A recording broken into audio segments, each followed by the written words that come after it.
Believe me, thinking is the hardest work in the world. It makes an 8-hour day seem like child's play. I know what a man goes through as he begins to change his mind. I know it doesn't just happen overnight. No, not in a week, or a month, or a year. It takes a lot of months, and a lot of questions, before things begin to make sense.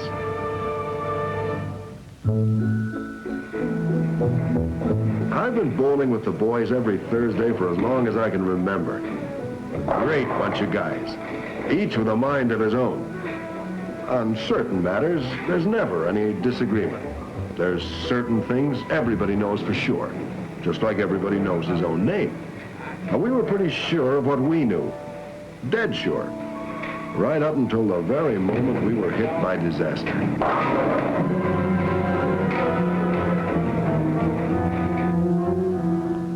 That was over a year ago. Many of us are still trying to figure out how our company went broke. Thanks to the boom, some of us found other jobs after a while. But still, the sight of that empty plant stayed with us. You couldn't just blink your eyes and make it disappear. There it was, a great big unanswered question. Something for a man to think about. You talk to maybe 100 people, and 5 say something that sticks in your mind. Almost a year goes by, and gradually, bit by bit, you find yourself thinking something quite different from what you thought when you first started. Hi, Bill. Morning, Jim. Well, there's the list for today. Take it easy on me, will you? The prices are the way they are. I'm going to have another wage increase. Yeah, that seems to be the general attitude. But attitude should change with the times, Bill. There's certain attitudes about wages that belong to the past. Everybody knows a fatter pay envelope each year is good for business, Jim. Give a man more money, he can buy more. Only each wage increase does cost somebody something. Money doesn't come out of thin air. Well, we earned more, fair and square. Sure you did, but don't forget, other people paid for it. That's because we produced more. As much as your wage increase? That's the question. Which was settled in fair and open negotiation. Well, I don't know anything about negotiations. All I know is food. All my life I've been peddling food. And after all, what's the difference between running a grocery or a factory? They both have to show a profit come the end of the year, or you've had it. Everybody knows that. But does everybody act like they know it? You guys act like profit is a dirty word. Year after year, I hear you say, we got to get more money. And year after year, prices go up and up. Then in walks your missus and complains about the price of this and the price of that. What's one got to do with the other? Plenty. When you guys ask for more money, you get it. Every year. Regular as clockwork. But when I ask for more money, that's something else, huh? Here, look, take this package here. The man who makes it, he gets more money. The people who make the box that it's packaged in, they get more. The guy who trucks it here gets more. And I have to pay more for it, year after year. So? So, in walks your wife and wants to tear my head off when I charge her another 10 cents a box. A profiteer, she calls me. Oh, me, a profiteer. Oh, believe me, brother, that's rich. I have never charged so much and made so little in all my life. Still, you're getting another 10 cents a box. Yeah. Another 10 cents that walks right out of my cash register into the pockets of every man who had anything to do with making or delivering that package. And they, in turn, have to spend that extra money in the higher prices they're paying. So in the long run, is anybody really better off?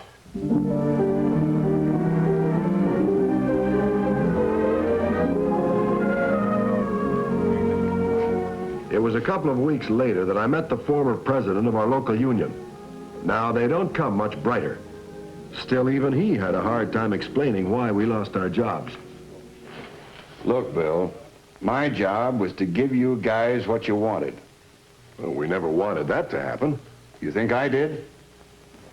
You know what my seniority is now? 1 year. And during the 10 years I was your president, did I ever let you guys down? You wanted higher wages, right? You wanted more purchasing power, right? That's why you elected me. Everybody knows that. And if the company hadn't have gone broke, I'd have got you an increase this year, too, believe me. But that's not what I'm trying to figure out. Well, there's just no simple explanation to why the plant closed, Bill. Well, I know it's not simple. There's so many things related to so many other things, all acting one upon the other. For instance? For instance, a lot of things. The price a customer pays, the cost of making the product, the wages a company pays, the profits a company needs to stay in business, and productivity. That is what each of us produces in a day. They're all tied together. Now, I don't know all the answers myself, but somehow this thing called productivity seems to be the key to the whole question. It's that complicated, huh? Yeah, seems to be. And there's lots more to the story, too. Nobody wants inflation or higher prices, like the times we've all heard about when German marks or French francs or Chinese yen were worth about a dime a bushel. Nobody wanted the company to go out of business. Yet we seem unable to prevent things like that from happening. Supposing we didn't get that last wage increase, could the company have survived? Look, Bill, I'm no accountant. My business was simply to get you boys higher wages. No more, no less.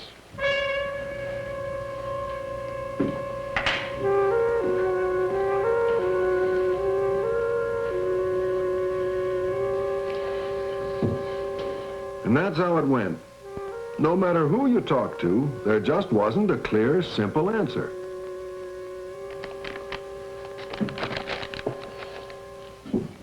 Well, hello, Mrs. Donald. Why, hello, young man. A cup of black tea, please. Real old-fashioned winter. Certainly is. Hope it doesn't hurt the turnout tonight. A little snow never stopped people from coming to a church social. Never you fear. I certainly hope not. People haven't changed that much since I was your age, young man. Oh, I guess they haven't. Nothing really changes after all. Well, that's a strange thing to say. Well, it's true, isn't it? Even in this day and age, companies still go broke. Yes, I found that out. The company I had stock in went broke. No. I used to work there and heard you were a stockholder. That's true, I was. But you see, like most other stockholders, some of whom even worked in the plant, I only had a small investment. Oh, please understand, my husband thought he was leaving me well provided for the rest of my life. But with this terrible inflation, everything became so expensive, I could hardly make ends meet. You're a well-to-do woman, Mrs. Donald. Not really, young man. Not with this inflation. When they stopped paying dividends, I didn't even have enough income to live on. I just had to sell my shares for what little I could get. I'm sure that those who bought them lost all they invested in the company. I lost my job. And I a great deal of money. But costs were so high. The company couldn't sell enough at the price they had to charge to cover the higher costs. So they simply went out of business.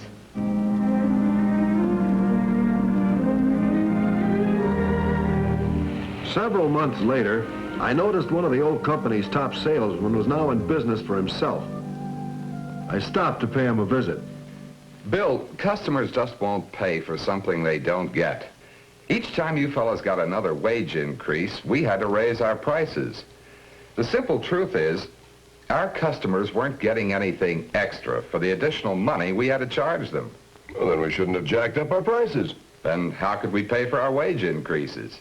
Somebody has to pay for them. And that somebody is Mr. John Q. Public. So why didn't the company take the increase in wages out of profits? That's just about what they did, Bill. They added increased wages to costs until there wasn't any profit left. And you can't keep a company going without profits. Profits have to go for improvement of the plant, the machinery, for development and research of new products, to pay the people who let us use their money, that is, the stockholders. It's added costs that boost prices, not only the cost of our own wage increases, but everybody else who demanded and got more money, from the man who dug the raw materials out of the ground to the retailer. And it got so bad that after a while we couldn't sell our products for what it cost to make them. Well, everybody knows higher wages are good for business. You pay people more, they can buy more. Everybody knows that. Sure, everybody knows that. Until they find out something different.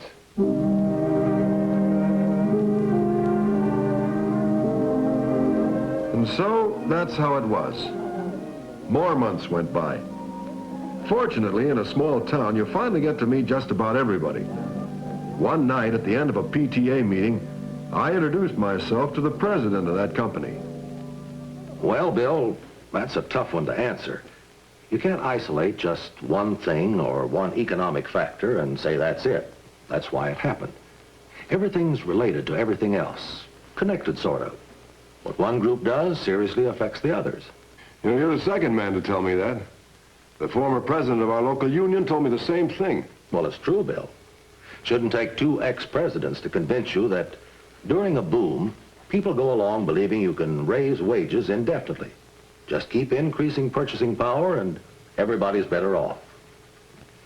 The great American dream. Only for us, it turned out to be a nightmare.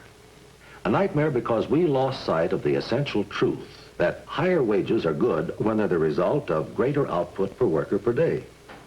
And most increases in productivity are the result of profits being used to buy new machinery, so we can produce more goods and make jobs easier and safer. We got into trouble when wages increased and output per worker per day didn't go up as fast. A vicious circle. Exactly, Bill. We were running a race we couldn't possibly win. Wages went up. The increased output per worker per day that would have enabled us to pay these higher wages lagged behind. Lagged behind because we weren't making the profits needed to buy the machinery which, properly utilized, would have enabled us to increase output. And because of this lack of profits, stockholders and bankers were increasingly reluctant to let us use their money. And when we stopped paying dividends, we were just about through. Each wage increase, whether to our own employees or to the employees of the companies that supplied us, just accelerated this process. But we just had to have more money. You know what's happened to the cost of living. I know, Bill, but you get inflation every time there's an increase in wages unjustified by an increase in productivity. Every time, sir? It's one of the economic facts of life, Bill. Higher wages are good as long as they're truly earned, as long as they produce some additional value that the customer is willing to pay for. And when wage increases are not earned, all they create is higher prices. And when wage increases are not earned, all they create is higher prices. There was the answer to all my questions. Everything I had heard came clearly into focus now. And really, it was simple. But it was something to keep a man thinking. Thinking about wages and prices racing each other higher and higher each year. A race in which nobody wins anything of real benefit.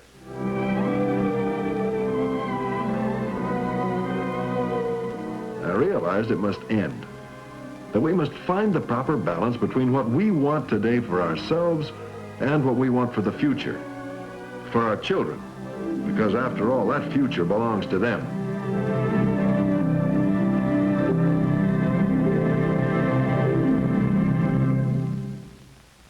If you would like a free copy of a pamphlet covering the film you have just seen, address a card or letter to the Chamber of Commerce of the United States, Washington 6, D.C., and ask for Everybody Knows.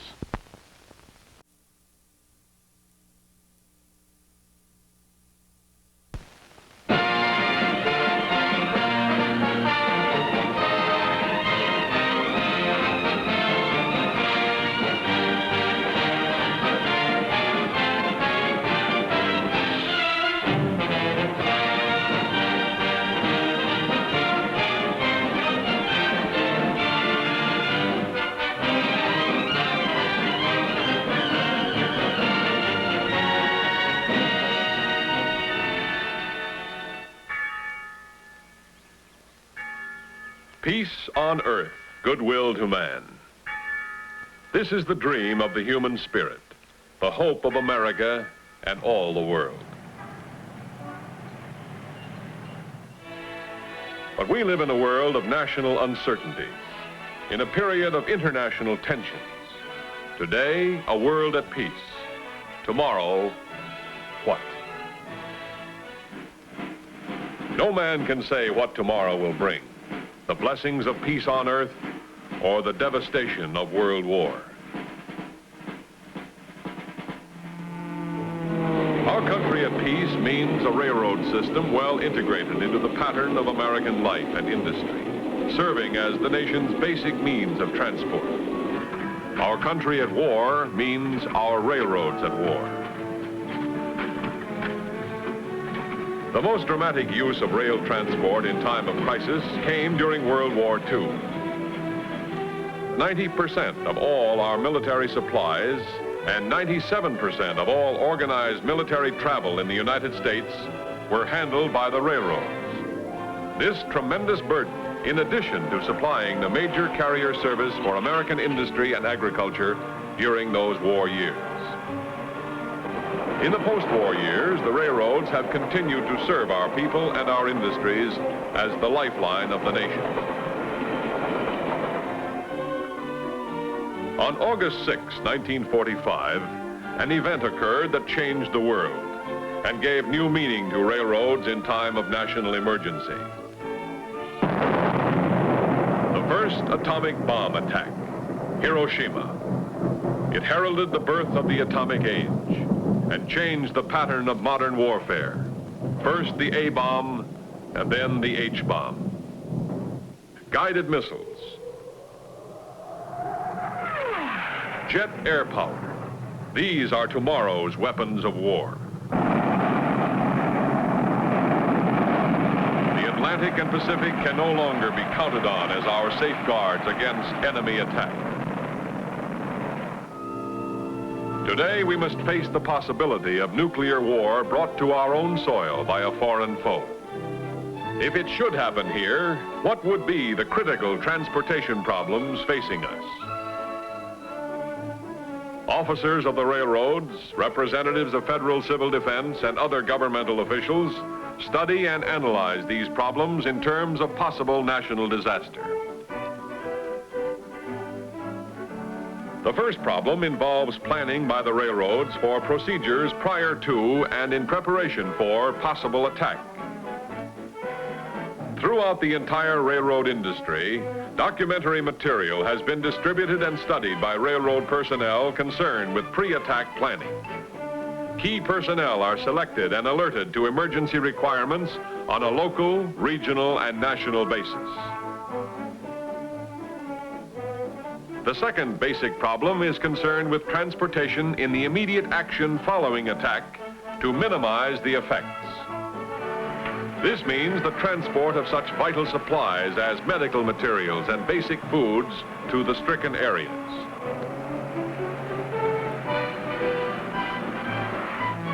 In addition, there must be a steady flow of railway traffic to areas beyond, carrying the necessities of life, grains, vegetables, processed food, and other essentials of day-to-day existence. The third basic problem would be the transport of materials and manpower during the war. This would involve the handling and hauling of the men and machines of actual warfare, the ground troops, the guns and ammunition. It would also take in the long-haul transportation of foodstuffs and fuel from the farms and mines to consumption areas, food for civilians, raw materials for factories. The fourth basic transportation problem would be the movement of materials for rebuilding and rehabilitation after the war. This would involve the transportation of the materials and tools of reconstruction, the lumber and metal, the brick and cement, the equipment and machinery needed to repair and rebuild after the devastation of modern warfare. The railroads of America recognize these problems and are preparing to meet them. Therefore, the improvements made by railroads in time of peace are the same improvements that add to their ability and capacity to meet emergencies in time of war. Since World War II, the railroad industry has initiated a widespread program of improvements in locomotives,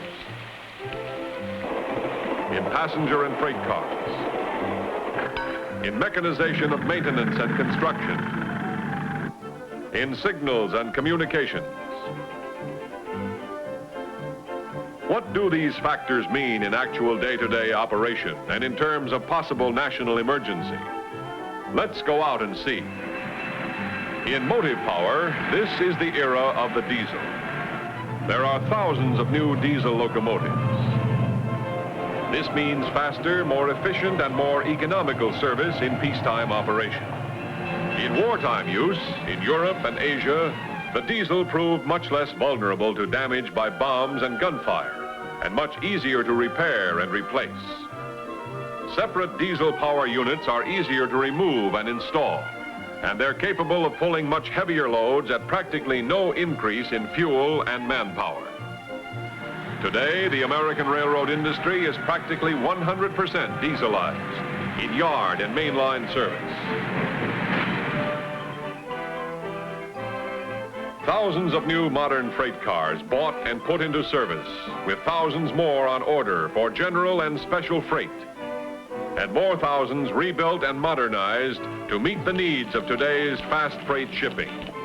New designs in boxcars, flat cars, refrigerator cars, and other types of cars to handle extra heavy and odd-shaped freight, all readily convertible to wartime use. Transport by rail means high volume capacity. To civil defense, this is one of the railroad's most crucial values in time of emergency. In freight yards like this throughout the country, freight trains are made up every day, as many as 100 cars in a train, but averaging, let us say, only 70 cars to a train, carrying every kind of goods and merchandise in peacetime commerce, and every possible aid in time of emergency. Let's have a closer look at this aspect of railroad service in terms of essential foods. Canned goods, for example, which include soups, vegetables, baby foods. One boxcar carries 50,000 cans. A 70-car train, 3,500,000 cans. Fresh meats. One refrigerator car carries 25,000 pounds in sides of beef. A 70-car train, 1,750,000 pounds of fresh meat. Flour and bread. One car carries 63,000 pounds of flour. 1 pound of flour makes 1.5 loaves of bread. A 70-car train would be hauling enough for more than 7 million loaves of bread. This is railroad capacity, and this is only one train, one of many. A never-ending fleet of trains, day and night, around the clock, carrying huge tonnages of the essentials of life. In step with the times has meant heavier rail and better roadbed to provide smoother ride and support for heavier load at high speeds. Track improvement includes reducing grades and straightening curves, the strengthening of bridges and trestles, modernization of freight yards and terminals by installation of the latest in electronic devices. An illuminated instruction board, for example, located at the entrance to an important yard. These flashing figures tell the engineer and conductor in what section of the yard and on what track their train is to be switched. This device enables a train to proceed into the yard without stopping, thereby cutting down train waits and expediting shipping time in transit. Here is another mechanical aid in modern freight handling, automatic retarders. The operation involved is freight car classification. These cars are to be switched to one of many tracks to be made up into trains. Automatically, without use of manpower for braking, these cars are slowed down and directed to their respective tracks at the proper speed. These and other push-button mechanical and electronic aids used by railroads throughout the country cut down switching delays and get freight on its way minutes and hours faster. In war or peace, transport by rail means movement under control. Rail traffic is clear, uncrowded traffic, with the whereabouts of every train under control of a central dispatching office. To civil defense operation in time of emergency, this means a system of uncluttered avenues of transport for heavy-duty traffic to and from any stricken area and around for destinations beyond in all directions. The essence of this complete control of tracks and train is communications, exchange of information between railroads, using public or directly connected private telephones, and the latest communication systems on each railroad by wire, radio, and television. These facilities provide ground-to-train and train-to-train communications. Communication by microwave means the sending and receiving of many more messages and even pictures simultaneously than is possible by conventional metallic circuits. As many as 30 or more messages, including teletype, can be sent by microwave at the same time. This is of inestimable value in case of breakdown of single message circuits on the railroad, or in situations calling for urgent transmission of multiple messages or information. With a centralized traffic control board, CTC, switches and signals, sometimes located hundreds of miles away, are under push-button control, thus speeding up train operations and almost doubling the effective capacity of single track. In communications, operation, and maintenance, railroad defense planning includes auxiliary equipment and supplementary methods in the event of breakdown caused by nuclear attack or other disaster. Here we see such an instance in practice. The operation consists of connecting the steam generators of this passenger road locomotive to steam lines in the damaged building to serve as auxiliary source of power due to disaster or failure of power equipment. In any emergency where there might be power failure or certain areas knocked out of operation, auxiliary units are ready to take over. And throughout the country, railroads have designated auxiliary equipment centers as emergency storage areas. Light and heavy construction and repair units, tools and supplies, standing and rolling equipment, all on emergency call should the need ever arise. This is Target USA. If attack should come, no man can say where the strikes would be. But no matter what the target area, the railroads are there in a nationwide network of rails, ready to serve in emergency capacity. Or with the railroad's intricate system of alternate routes, it would be most difficult to cut off any region of the country and leave it isolated. But getting there is not only getting to, but getting around. Quick rerouting of traffic, important in peacetime shipping, would be vital in time of national emergency. While a disaster may require emergency service in one area, life must continue in the rest of the nation. The fortunate who are not caught in the stricken area must also continue to live. That means receiving the materials of life and in turn sending other materials to other areas, including the stricken area, to maintain life. Our railway lines do much to make this possible, rerouting and diverting the flow of goods around points of rail breakage, thus maintaining the flow of vital traffic in all directions. This is railroad flexibility, the entire rail mileage of continental America. One great network on which cars and, if necessary, locomotives of any railroad can operate over the tracks of any other railroad.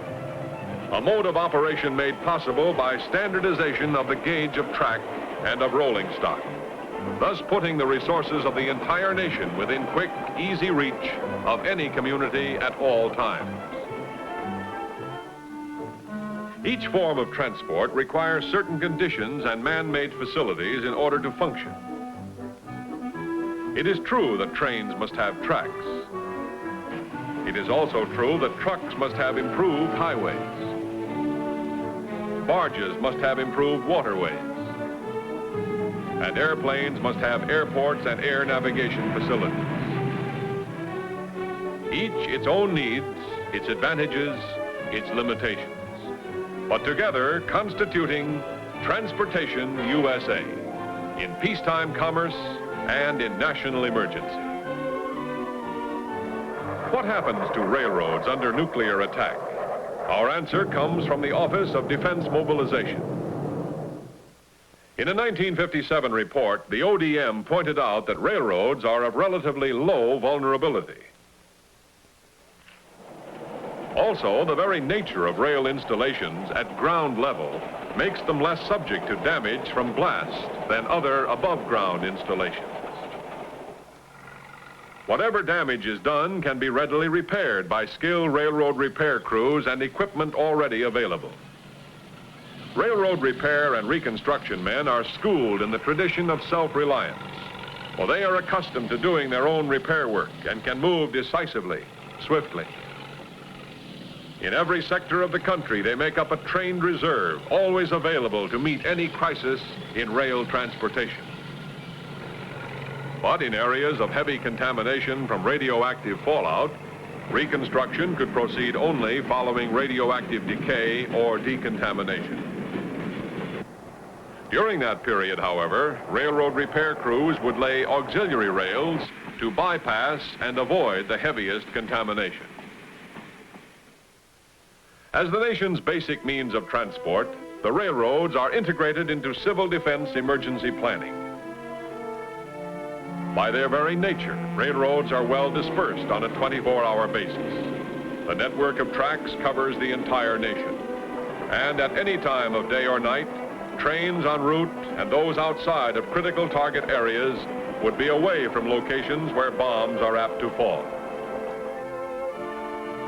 Throughout the country, railroad operations are coordinated with defense planning in a two-part pattern for survival in time of crisis. First, to serve stricken areas, and second, to maintain constant flow of vital freight traffic around and beyond stricken areas. America looks to the railroads as the major source of its transportation, the backbone of all large-scale freight traffic, handling any kind of freight anywhere, anytime, in war and peace. Our nation hopes for peace. But in this atomic age, we must be prepared to meet any emergency of nuclear warfare. The capacity to meet these potential emergencies might well determine our national survival. The present railroad improvements and the plans with civil defense and other governmental agencies immeasurably increase the capacity of the railroads to meet possible future emergencies. It means improved service today. It means ability and capacity to meet emergencies tomorrow.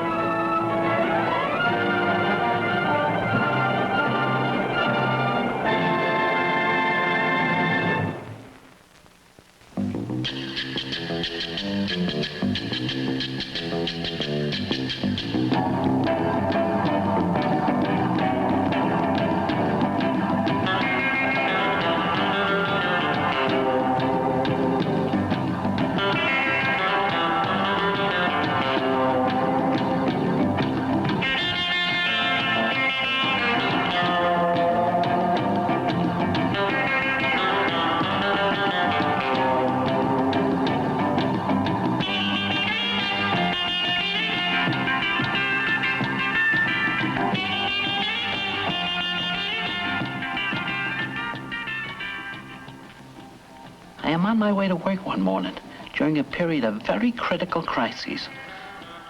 I am desolated.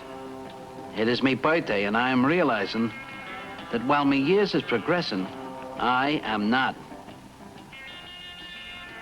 I stopped to check my watch with the sundial on the corner, as usual. And what do I find? Obstructing the view, but a pink and purple pussycat. Now, I am in no mood for pink and purple pussycats, so I say, scat! Reggie, did you hear something?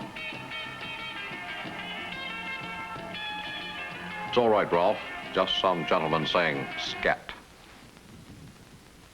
Usually, I am a very polite and considerate person. But I am in a grouch this morning, you understand.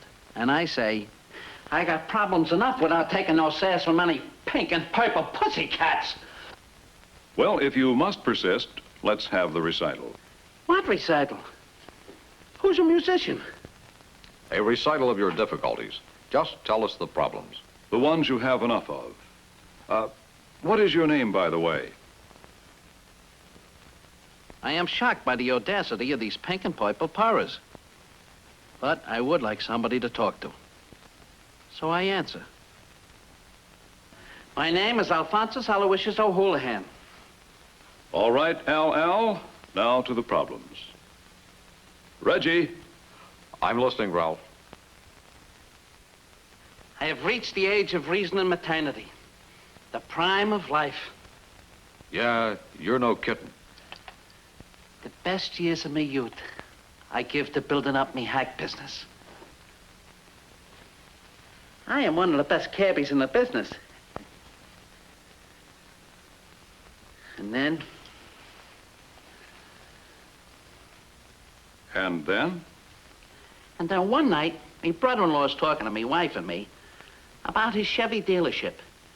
He's saying what he needs is a good person to help him make his customers very happy that they buy their cars and trucks at his place. So they want to come back to buy more. And then me wife...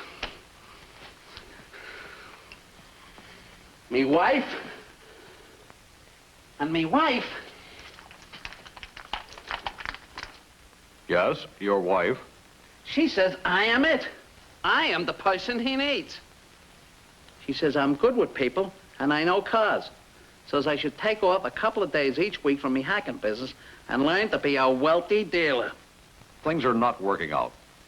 Me first week in the salesman department, 3 different customers get mad at me because they gotta wait around to pick up the cars and trucks they bought, what ain't ready to be picked up when the salesman says.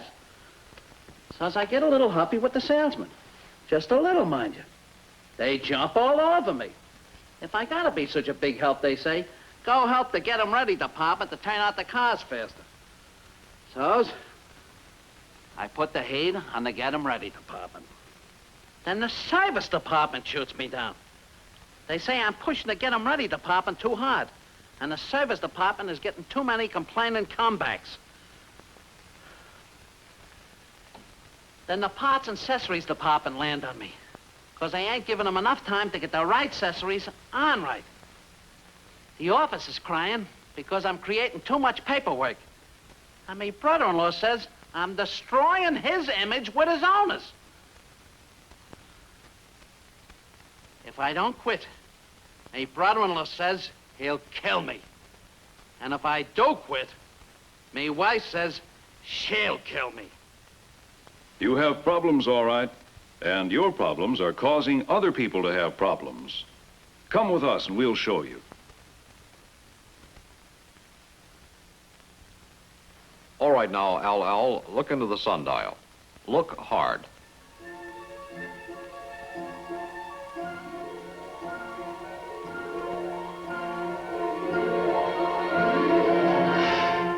Hey, that's me brother-in-law's place.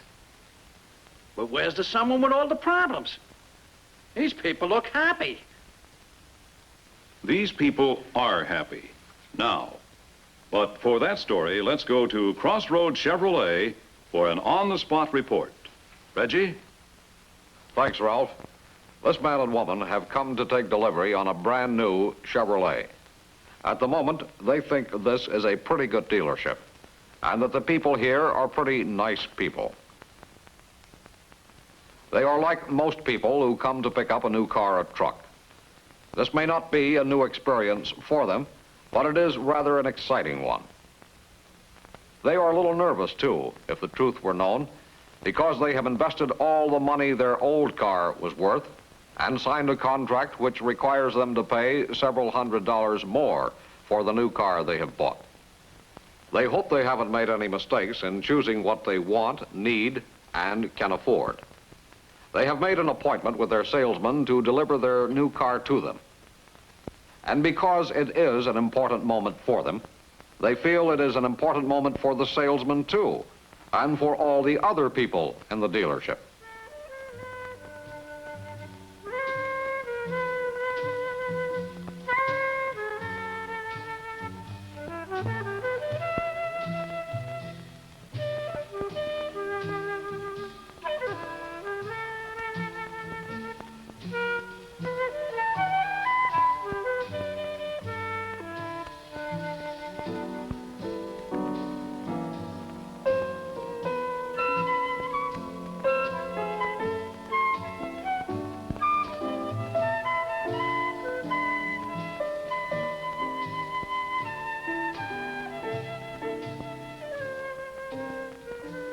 These people came in feeling happy and rather special.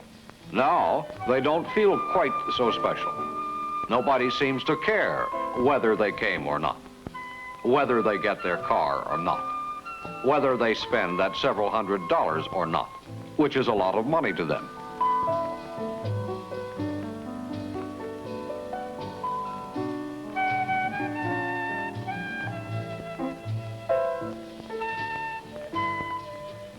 Yes, for a moment there, they felt pretty uneasy.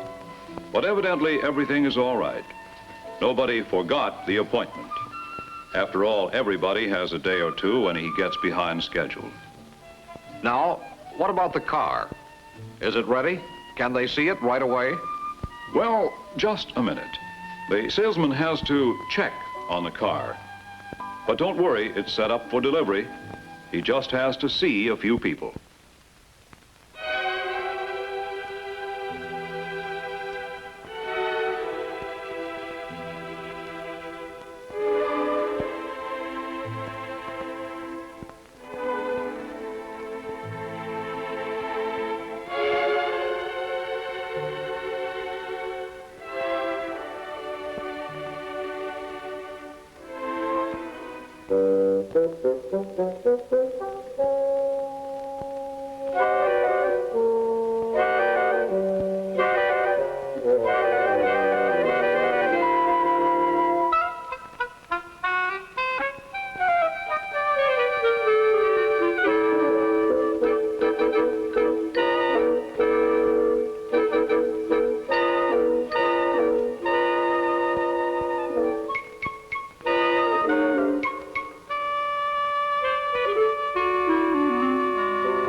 He trades them the new keys for their old keys, and they're all ready to go. Uh-oh. He's forgotten something. He'll be right back. Why not get in and try her out?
his first experience with power brakes. Now, where are the things that open the air vents? No, that's not right. Let's see. Lights. The salesman's returning. Almost forgot to give them their owner's guide and the owner protection plan booklet. Their warranty policy's in there. As he said, anything goes wrong with the car, anything at all, just let the dealership know and they'll take care of it.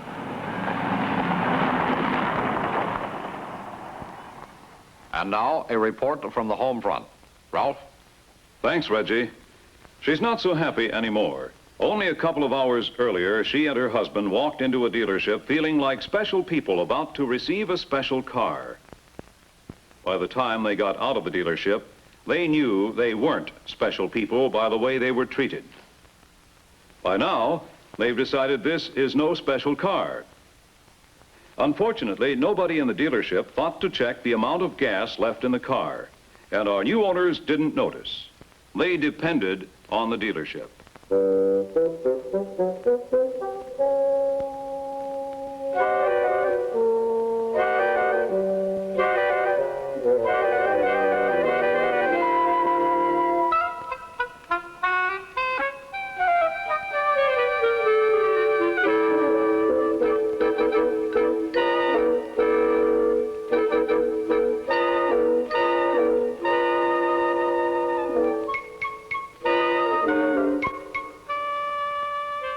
And that isn't all. The left turn signal doesn't work. There's paint chipped off all along the door here. The rear floor mat they've already paid for is missing.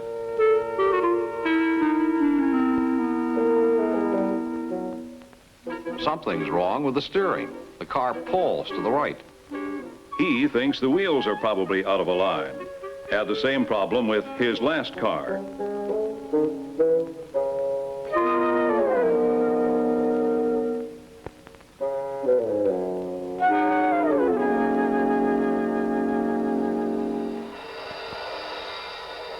Bad news travels fast.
The dealership will take care of everything if the owner will bring the car back in tomorrow.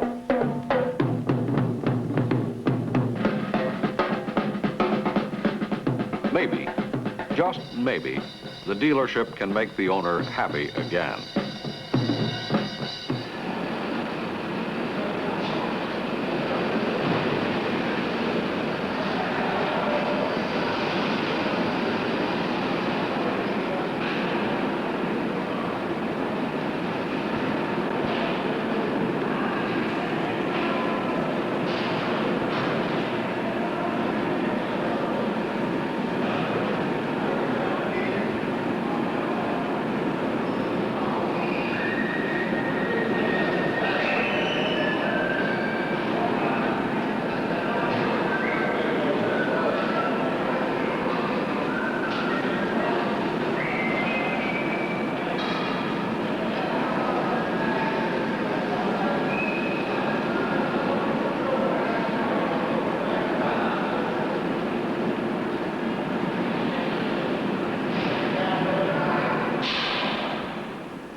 Left turn signal. Mm-hmm.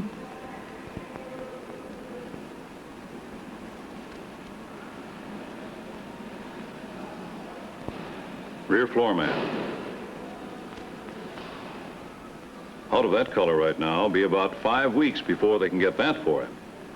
5 weeks? He ordered the car 6 weeks ago. He's sorry. They're back ordered on a lot of accessories right now. After all, the owner bought his car at a very busy time. Paint chipped. Paint chipped? Where? Where? That's where. The car went out of here like that? No, he scraped it off. Oh.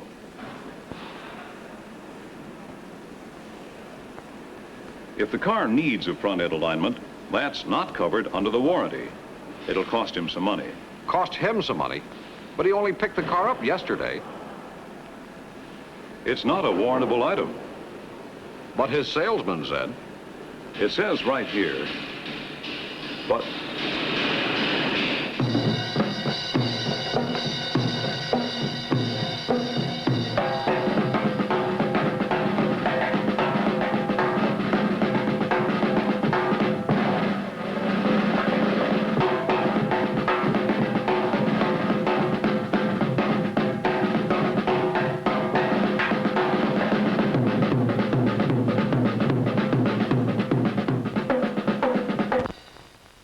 Well, he made his point. Whatever is wrong with the car, the dealership will take steps to have it taken care of. But it doesn't really make much difference now.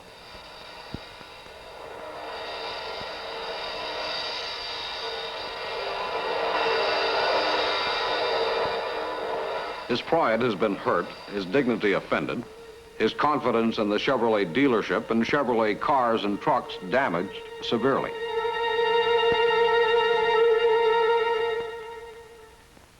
That's what happens to some of the people who buy new cars and trucks from your Crossroads Chevrolet. Some of the people who buy used cars and trucks there fare even worse. And I thought I had problems. Your brother-in-law was right. His image is being destroyed, particularly during those first hours of ownership. That's when dealerships like Crossroads Chevrolet can start losing owner loyalty through such things as misunderstandings over the warranty and service comebacks for things that should have been fixed right the first time. Right then is when any dealership has its greatest opportunity to build or destroy the owner loyalty that brings in repeat business, increased profits, and better opportunities for its employees. But I thought Chevrolet dealerships was the best in the business. They are. But to stay the best, you've got to work at it. You can't go around destroying dealership image with nice people who come to buy cars and trucks. You mean the trouble some of these nice people is having is all my fault? Of course not. But you haven't been much help. I know. I'm a failure. Not at all. But it takes a qualified owner relations manager working full-time to do the kind of job you're trying to do in a dealership the size of Crossroads Chevrolet. And it takes all the people in a dealership working together to make those first hours of ownership happy hours for the owner. It takes all the people in the Chevrolet factories, too, working to give your dealership cars and trucks in the best possible condition. They are working hard there on more new quality control programs. But what can we do at my brother-in-law's dealership to make those first hours of ownership a delightful experience? Something will have all those nice new owners shouting, "Go to Crossroads Chevrolet to buy your cars and trucks and get your parts and services. Go to Crossroads Chevrolet." Take another look into the sundial and we'll show you.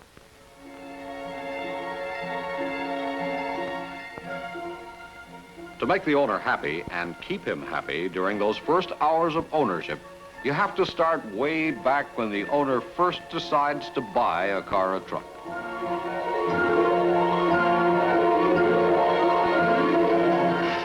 It's important that the owner always gets the right unit, equipment, and accessories for his needs. At times, he may not be sure what they are. Qualifying is especially important when selling a truck customer. Here, specific information is essential. Whether a combination salesman, such as this man, is recommending a pickup for general usage, or a truck specialist is selling a heavy-duty unit for a special hauling project, they find it's always wise to check the customer's present equipment for clues to individual customer needs the customer may have neglected to mention. And when in doubt about anything, to ask for an expert opinion. A new owner waiting for delivery on the car or truck he ordered should receive consideration too. This man's salesman, like many Chevrolet dealership salesmen, has taken the time to mail to him a custom features brochure with a covering letter that lets him know the salesman is keeping on top of his order and is anxious for his new owner to get the fastest delivery possible. This courtesy, along with an occasional phone call, gives a waiting for delivery new owner the attention he feels he deserves, while giving the new car buyer the opportunity to select any additional custom features he may want to suit his needs. After prepping a new unit, a number of dealerships make a practice of having any technician working on the unit sign for his responsibility on the make-ready control sheet, which is then attached to a window of the new unit. New owners seeing the sheet like this assurance that the dealership has taken special care to deliver their new car or truck to them in as near perfect condition as possible. Then the owner relations manager or another qualified person road tests the unit to make sure nothing has been overlooked in getting the new car or truck ready for its new owners. And those road test routes meet certain standard requirements.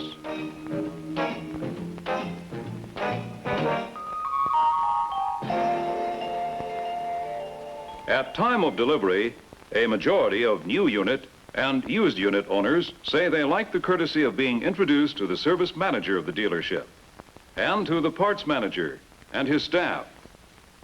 The owner relations manager does this in many dealerships and, if time permits, gives the new owners a brief tour of the dealership and the fine facilities the dealership has to serve them. Explanation of the owner protection plan and 24 and 24 warranty before the excitement of delivery of a new car by the salesman, the owner relations manager, or other qualified dealership representative saves a lot of misunderstanding later.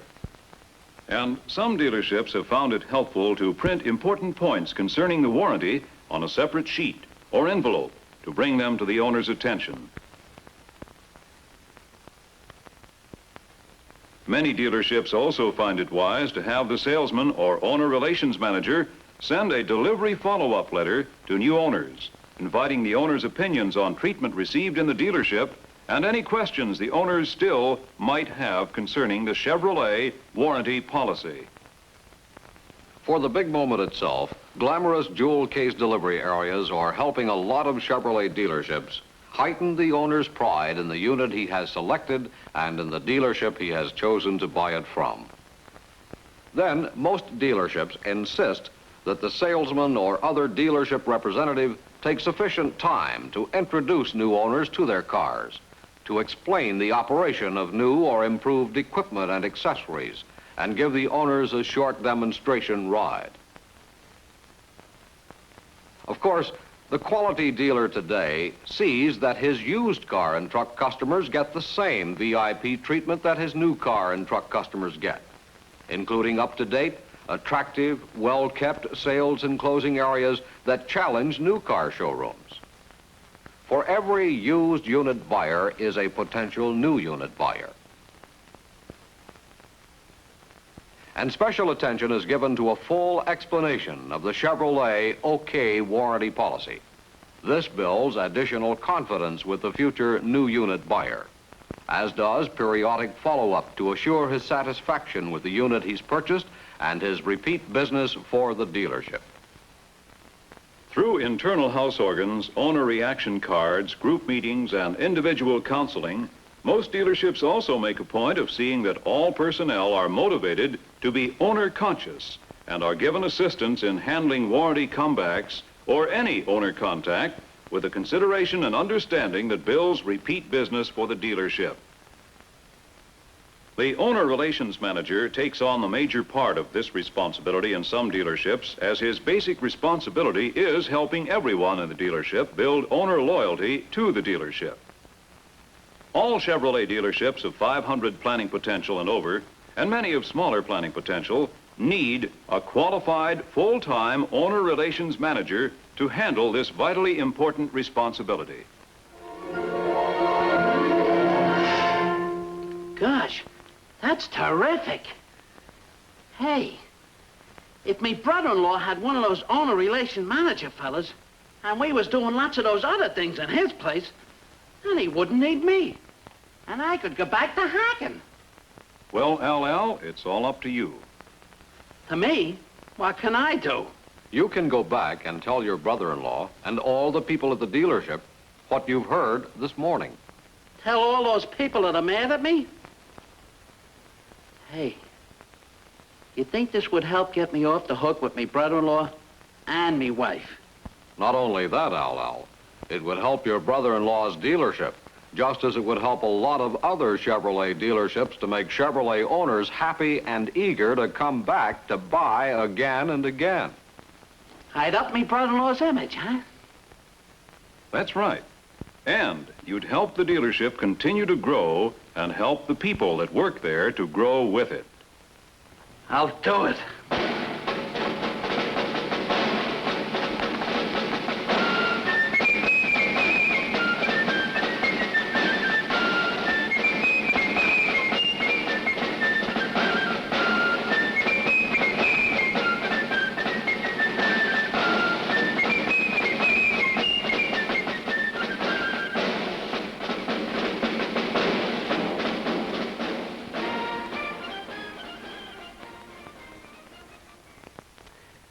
That's exactly what happens.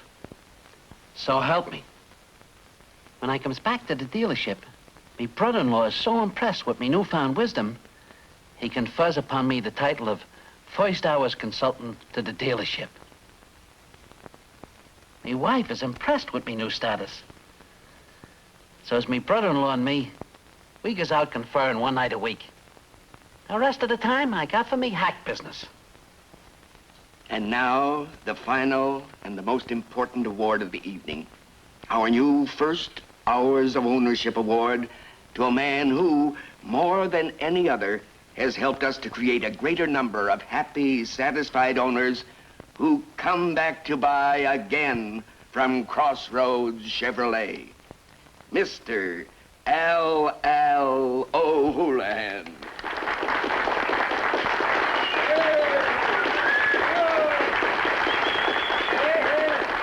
So all you Chevrolet people out there, just remember how important those first hours of ownership is. And treat all those owners real nice. You'd be surprised what it can do for your image.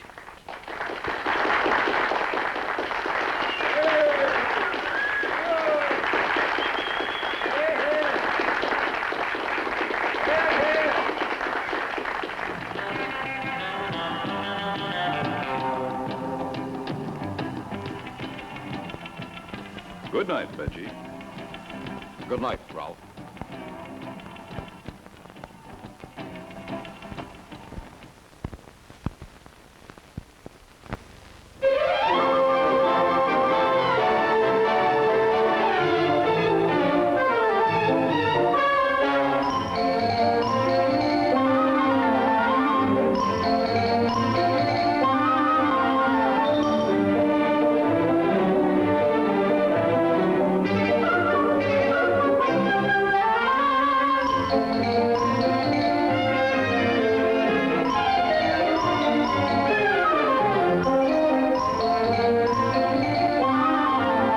The automobile is most people's way of getting where they have to go and getting where they want to go.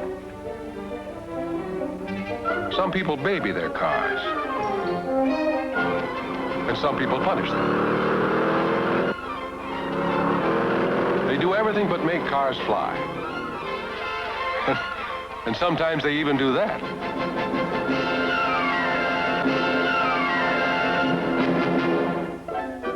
People write about cars, and people read about them. Thousands join clubs dedicated to cars. And millions of people, actually about 15 million a year, buy automobiles. And that's what I'd like to talk to you about. Automobiles. Not buying them or racing them or any of the other ways people usually think about cars, but about the profession of selling automobiles. Now, a lot of people are up to date on how cars have changed in the last few years, but they aren't up to date on how the profession of selling transportation has changed. Young men, professional-minded and with professional abilities, are taking over the business of automobile retailing. They are moving quickly, while they are still young, to the top income brackets of their community. They're finding that just as the automobile is a way to get somewhere, the automobile business is a way to get somewhere in a lifetime career. To give you an idea of what would happen if you decided to make automobile selling your profession, let's say this young man is your representative. Your way to see how a man can start and how he can grow. First off, the opportunity is close by, right where you now live. Automobile dealerships are part of your community. The first step, naturally, is an interview, maybe several, with the top men in the dealership.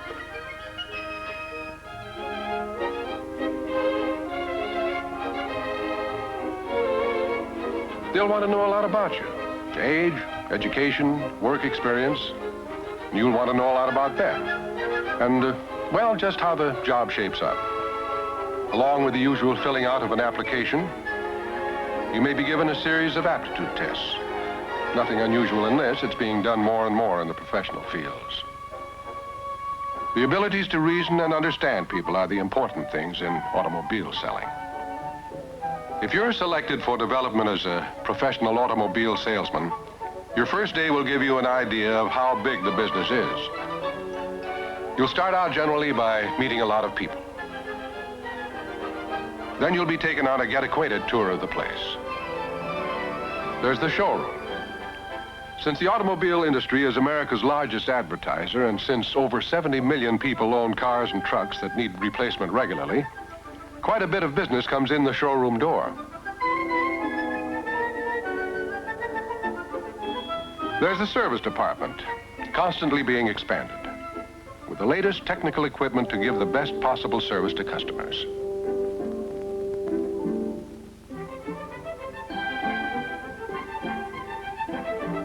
There's the parts department, with its own staff, and often stocked with as much as $250,000 worth of parts. Helps give you an idea of the size business you're in. Then there's the office setup. Of course, a dealership has almost as much outside as inside. There are separate used car lots, sometimes separate used truck lots. You even get more of an idea of the size of the business when you look over the new car, new truck storage lots. It really is a big business. And in getting a personal foothold in the business, a stake in its prosperity, there's plenty of help to get you started and keep you going.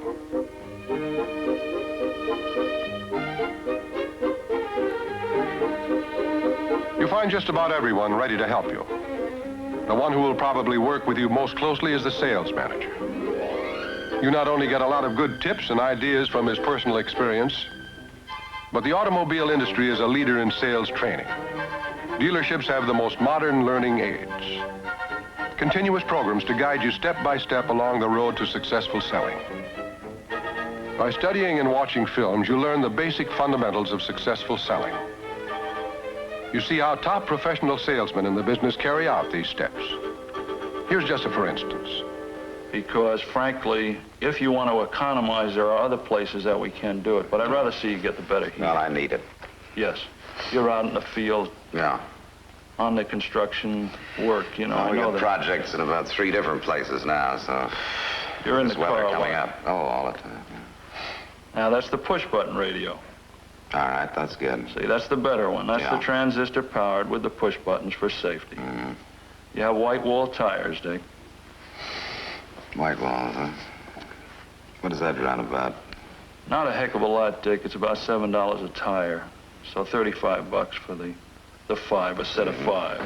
All right, let's go ahead. But it is a place, of course, if we want to economize, you know, you would be without affecting the quality of the car. Well, figure white walls, that's... I have them myself. I like them. I think it's a little... It dresses up the car a little bit, I guess. In addition to all the continual help you get in learning how to sell, you get a lot of additional help in actually making sales. Almost every kind of advertising going is used to get people stirred up about your product. You get names of people in your community who should just be about ready to buy a new car. Information on what they're driving now, how old it is. And you know something? While a lot of salesmen carry their product samples in a briefcase, you drive yours. A new car, a demonstrator, is an important part of your selling equipment. Of course, don't expect selling to be a complete breeze. It's hard work, sometimes long hours. But a good automobile salesman makes good money for his efforts. Of course, you run up against all kinds of people.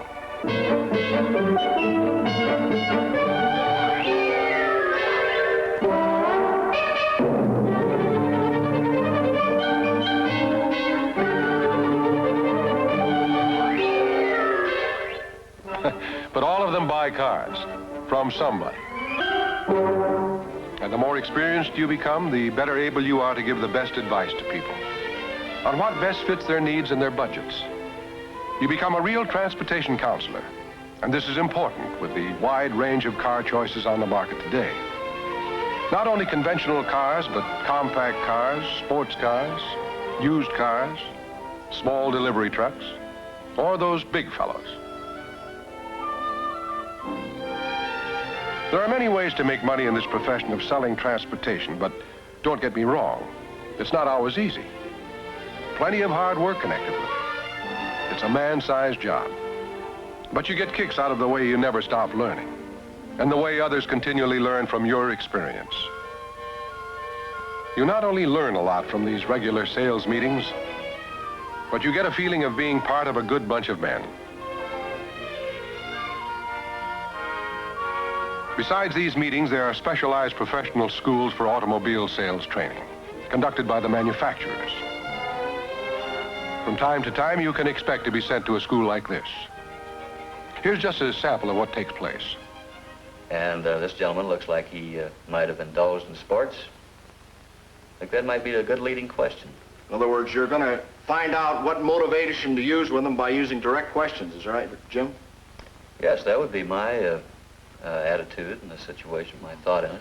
What's some concrete thing that you know about this individual when he came to your dealership that you could put your thumb on and center it right into a motivation?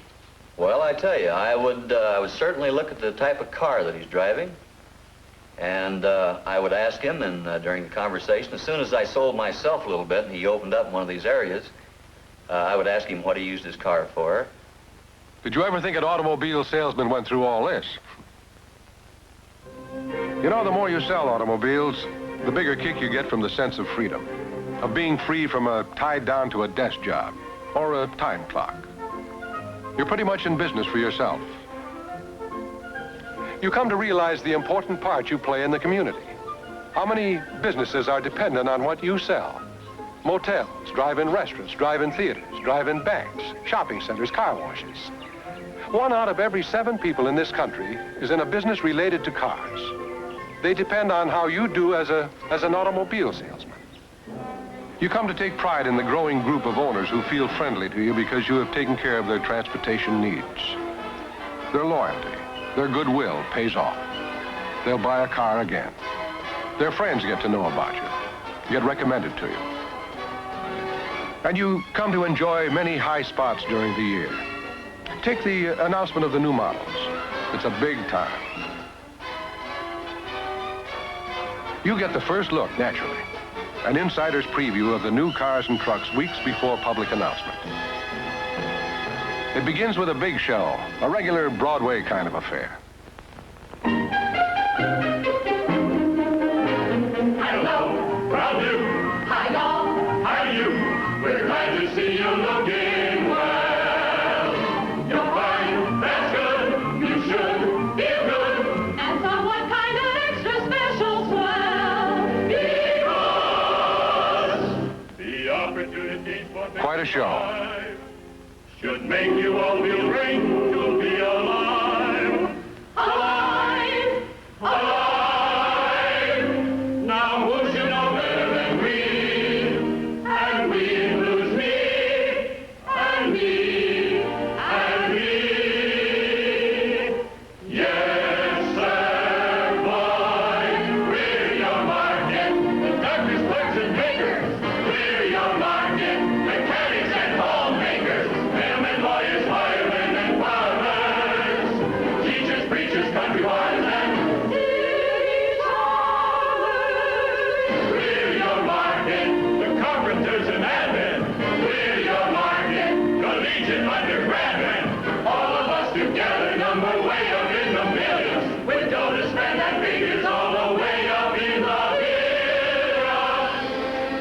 After the show, you have a chance to examine the new product closely and carefully at an exhibit of the new models.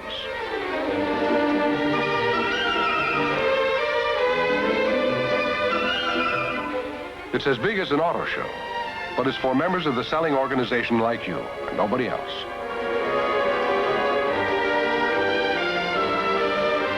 Of course, a lot of fun goes along with it, too. All in all, it's a big, exciting event.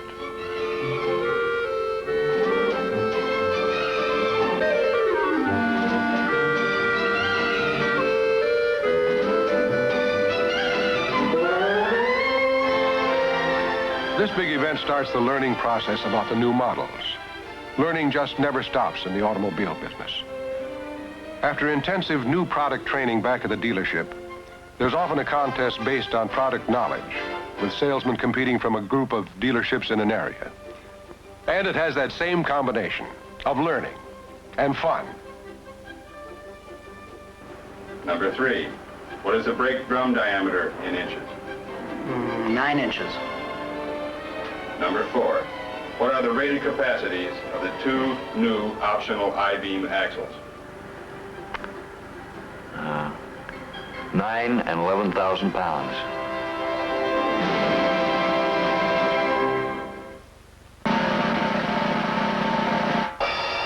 And now to announce the winners of the final round of our district quiz. First prize, Mr. Dick Hillier. Congratulations, Dick. Second prize, Mr. Jim Brooks. Congratulations, Jim. Thank you very much.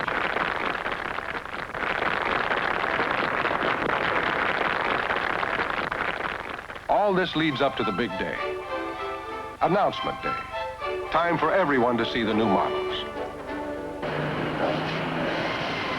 How do you do, sir? How do you do? My name is Jim Brooks. I'm John Dixon. Oh, very glad to know you, John. Isn't this a beauty? Sure is. I had to stop and look a little closer at it. Yeah, well, this is our Impala 8 two-door sport coupe. It has all the super deluxe equipment on it. As you can see, it has the bucket seats. Yeah, that's what attracted me a little bit. Aren't they nice? It has a little gadget box in the middle. That's a new innovation. It's come in very handy for you and your wife.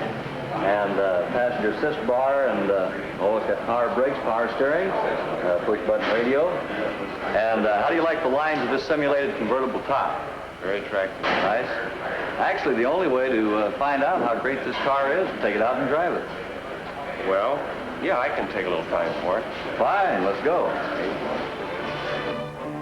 The crowds, their interest, the way they look the cars over. Just more proof of the importance of the automobile in our lives today. All during the year, there's something important going on.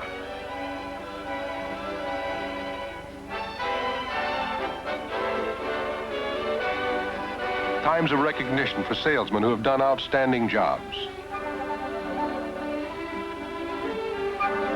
Distribution of symbols of success.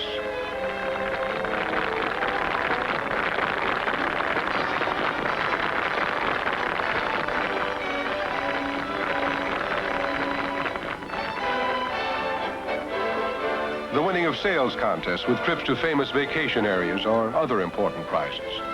But going places as an automobile salesman is more than just winning trips to lush travel spots.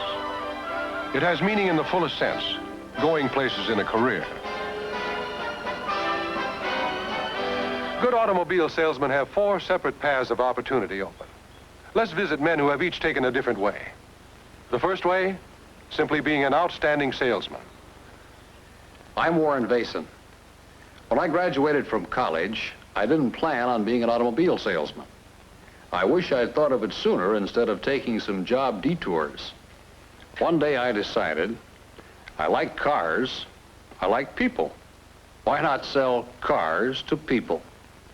Not as a stepping stone, though there are a lot of different ways to go, but automobile selling as a lifetime profession.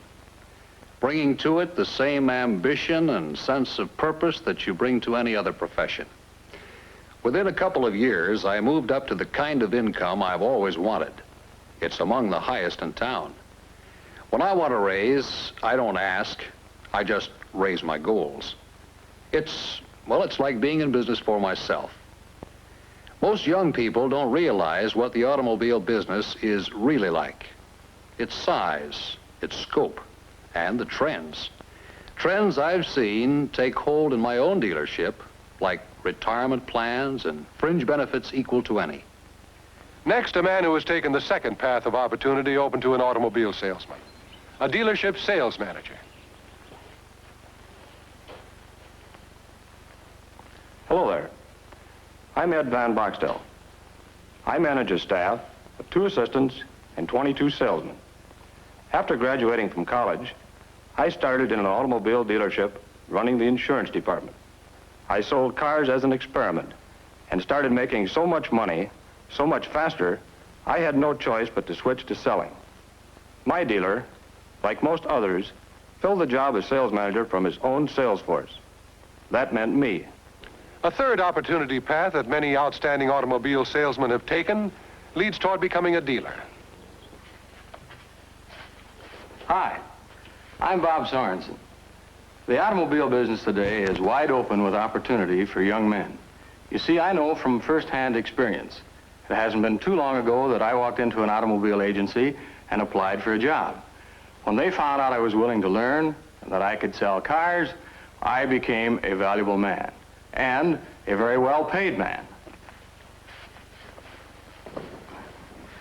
I put aside some money out of those good earnings and found out what a lot of good men have found out. When a man has learned the automobile business, there's a lot of other money and help available to help him buy a dealership of his own. I am proud of what I have done, and I'm very proud of the industry that let me do it. Now, I'm interested, and so is every other dealer, in getting outstanding young men to follow in our footsteps. If you've graduated from college or had some good selling experience, you're ready right now. If you're just getting out of high school, your dealer will probably outline some college courses or job experiences to get under your belt first, to give you the best possible background for a professional automobile career. Thanks, Bob. There's still another path open to the retail automobile salesman, the wholesale part of the business. Becoming an executive with one of the major companies that manufactures automobiles or related automobile products.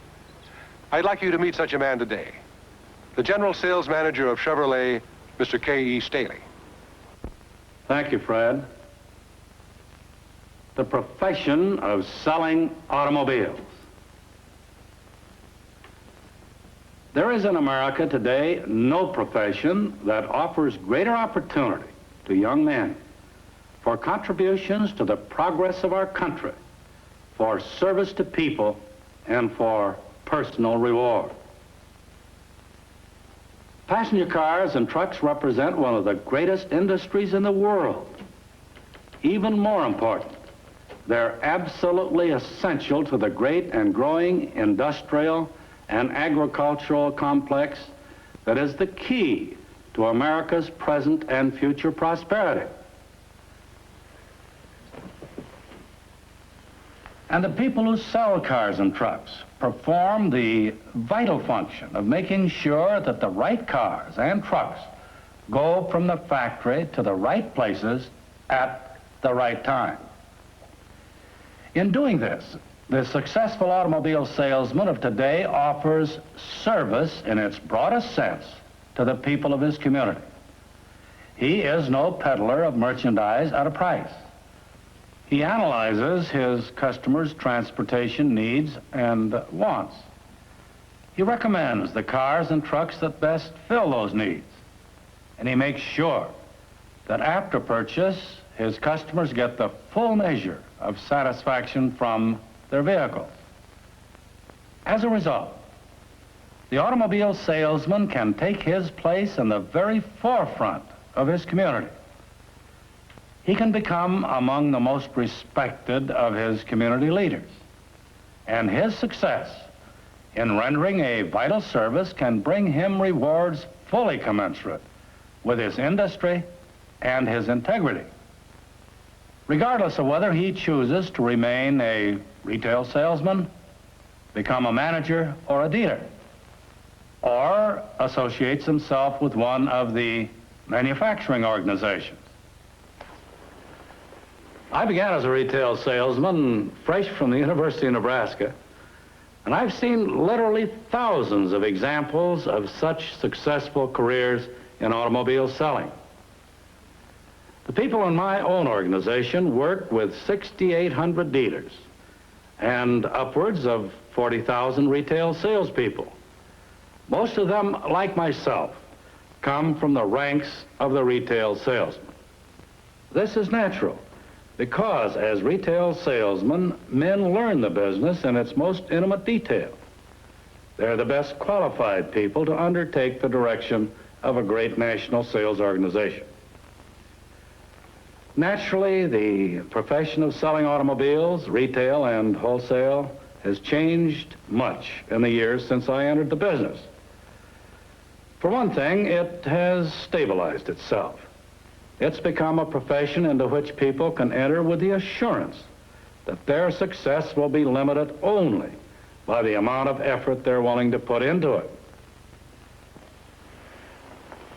But even with its stability, automobile selling is today still a pioneer profession. There is no profession with a brighter future.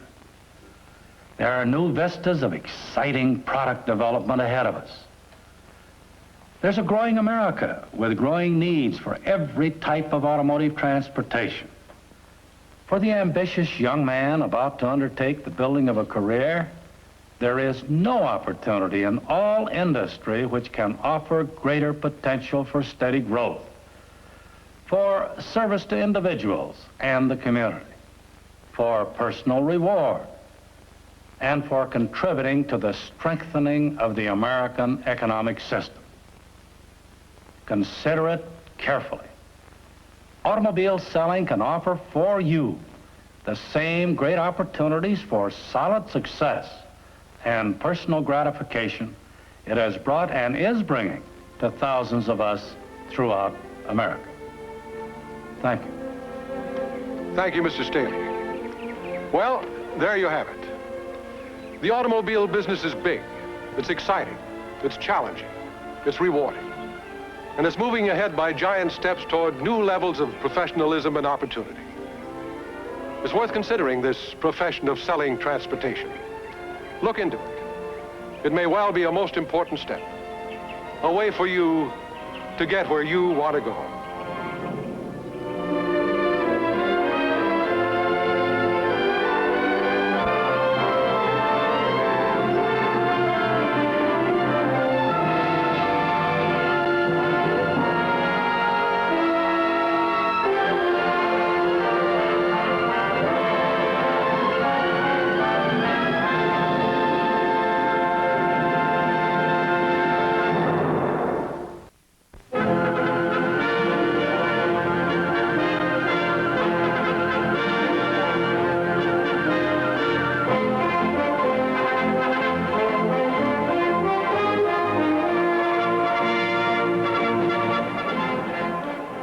Hundreds of football teams in the land, but only one team wins the Super Bowl.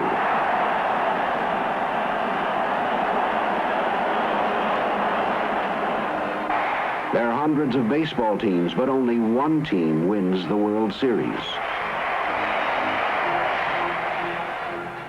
There are dozens of automobiles, but only one that's number one throughout the world, Chevrolet. The team that engineers Chevrolet is number one. The cars and trucks they design have greater public acceptance than any others in the world.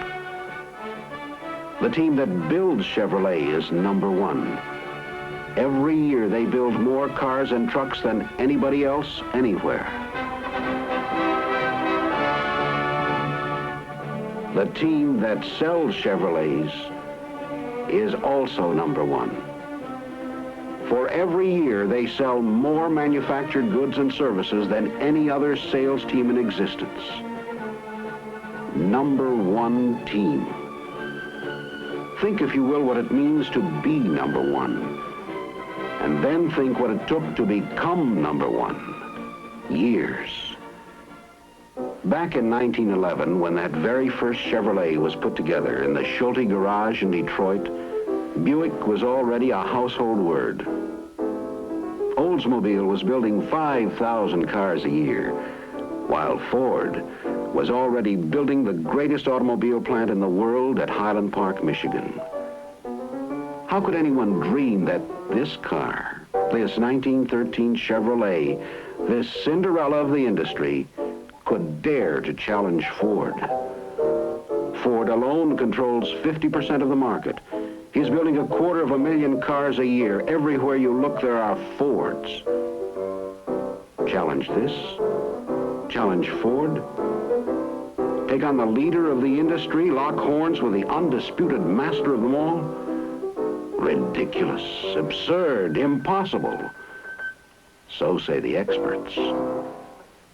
But the men who build the first Chevrolet know they are building more than a car.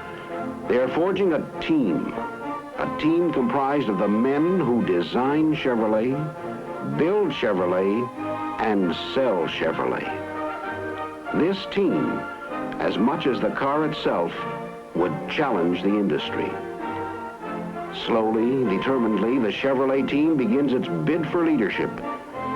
In 1913, they build and sell 3,000 cars. Ford sells 400,000. 1917, fighting desperately, the Chevrolet team rams its sales up to a record-breaking 126,000. But Ford goes over the 500,000 mark. 1925, with sales continuing to zoom upwards, Chevrolet production reaches a record high of 500,000 units in a single year. But Ford goes over the 1,000,000 mark. 1926, Chevrolet organizes the first sales conference in the industry, the first sales training program, the first Sales Achievement Awards, the first cooperative advertising campaign. A new spirit inflames the Chevrolet team. Sales begin to soar. $8 million is pumped into new facilities to expand Chevrolet production to 1,000,000 units a year. 1927, the impossible happens. The thing the experts said could never occur. The dark horse that came from nowhere smashes home to victory. The leader, the champion, the master of them all, Chevrolet, is now the undisputed #1 team. 1928. For the second year in a row, Chevrolet hangs up a victory over Ford. 1930. Depression stalks the land. Sales fall. But while others are wailing about conditions, Chevrolet's #1 team goes to work with more vigor and drive than ever before, to prove to the world that when things are toughest, they can be even more determined. For the 3rd, 4th, 5th, and 6th years, Chevrolet roars into the finish line, leading everyone else in the industry, including Ford. 1935, the Chevrolet team charges out with the greatest mass-selling drive anyone has ever seen. On radio, in the movie houses, on the sales floor, never has there been so concentrated a selling effort. Chevrolet production is expanded with a new pressed metal plant in Indianapolis, a new assembly plant in Baltimore. 1,000,000 car years are resumed as Chevrolet continues to rise. 1936, 37, 38, 39, 40, 41. Every year it's Chevrolet #1. 1942, Chevrolet hangs up the gloves for the duration, goes all out for war production. But in 1945, with the war over, Chevrolet comes charging back with the greatest expansion program in its history. And matching the production upsurge, our team launches its greatest sales drive. 1948, over 1,000,000. 1949, 1,376,000. 1950, 1,800,000. With greater drive, greater enthusiasm, and greater selling skill than ever before, Chevrolet keeps pushing sales up and up. 1960, over the 2 million mark. And in 1965, Chevrolet's #1 team becomes the first in the world to build more than 3 million cars and trucks in a single year. That's what it took to get to the top. Now let's see what we're doing to stay at the top. We've expanded our facilities.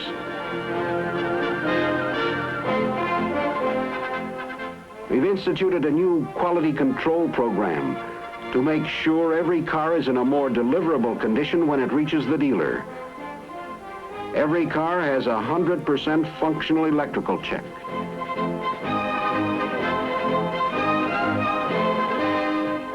Everyone has its brake system pressure checked against possible fluid leakage. Each car has a special fluid level check.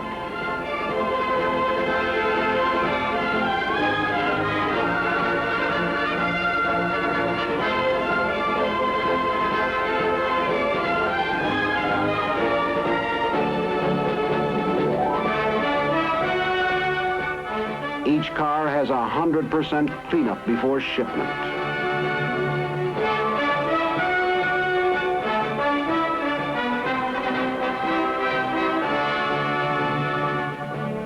Front carpets are being installed in every vehicle before it leaves the plant.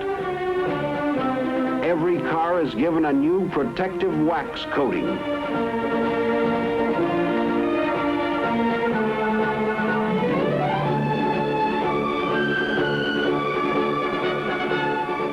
Finally, each car is double-checked for all inspections to make sure it's in tip-top condition. Only then is that #1 team sticker put on the windshield.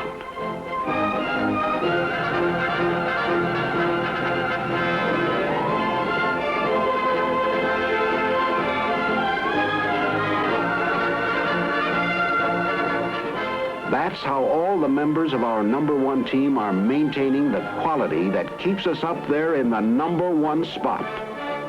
But the one who's going to do the most of all to keep us there is you. Who? Me? Yes, you.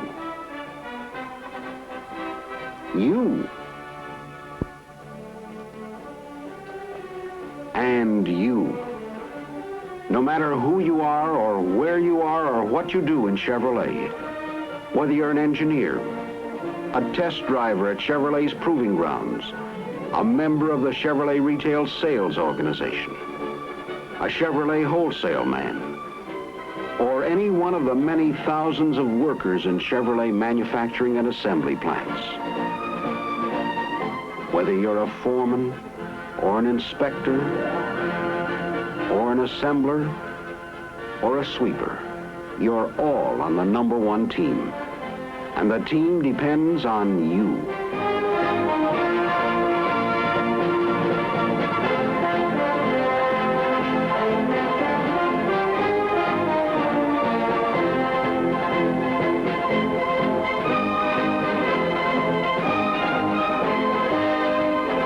The team depends on you to be there on the job every day. The team depends on you to do the job and do it right, the best you know how.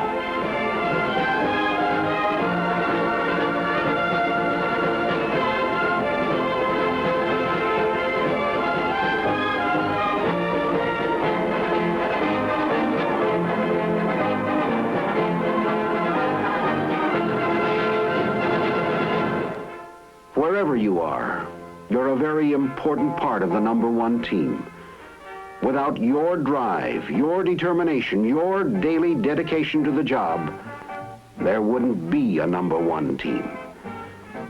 For even though Chevrolet is the biggest and most successful organization in the world, its strength is no greater than that of its individual members.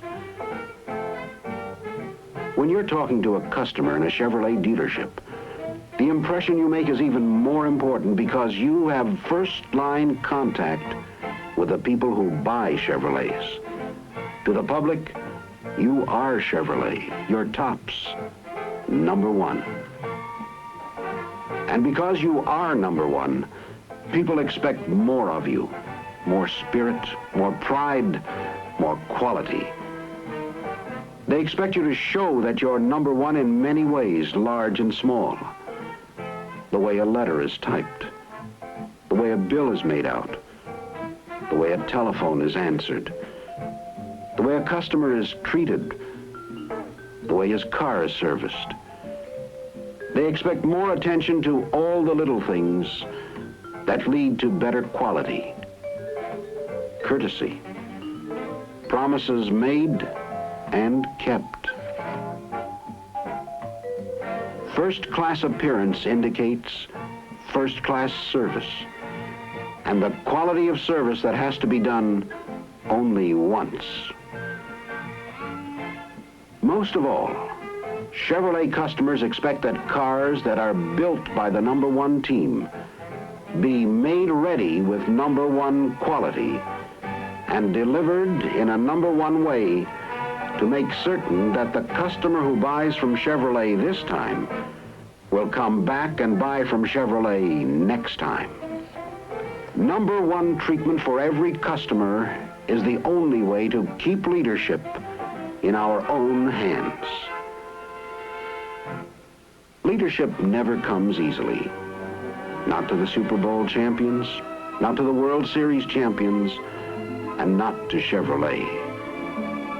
More than 2,000 different cars have come and gone since Chevrolet first came into being. They had engineers, designers, assemblers, dealers, and salesmen too. But where are they now? To get to where it is today, Chevrolet had to win out over every single one of them. No, leadership did not come easily to Chevrolet. It was fought for and paid for by the unstinting efforts of many thousands of people who went before us. It was they who made us number one. Years of effort, years of struggle, years of always trying a little harder, being a little better, fighting a little longer than the other guy. It's up to you today, who enjoy the status of being number one, to keep Chevrolet number one. There's no one else who can do it, except each of you, the working members of the number one team.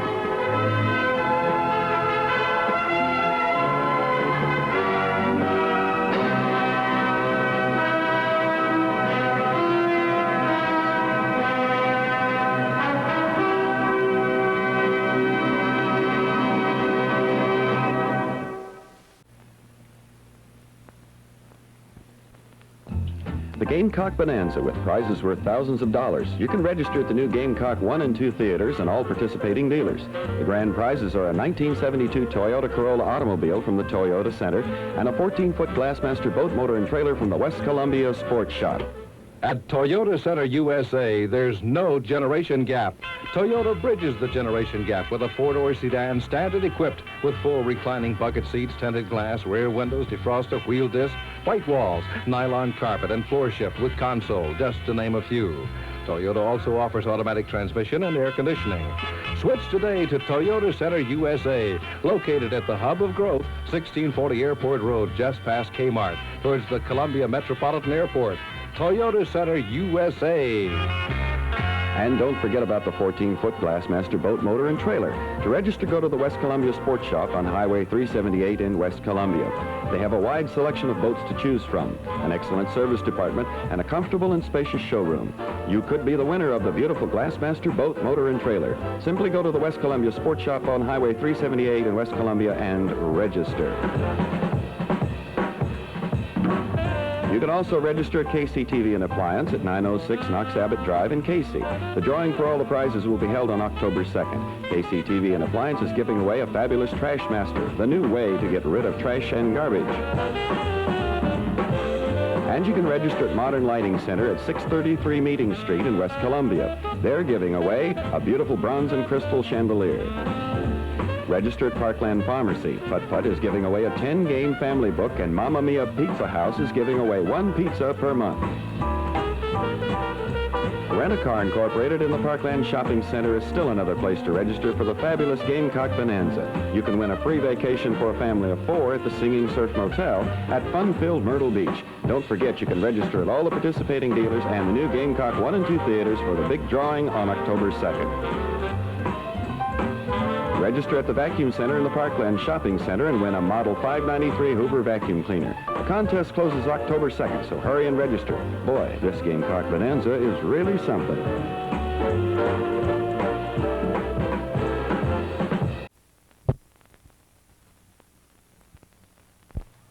Stop. Watch and win.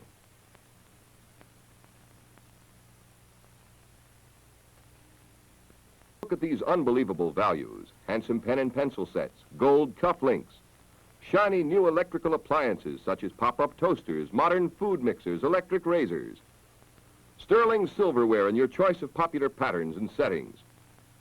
These dramatically designed diamond and birthstone rings for the entire family. And Bulova, first in fine watches.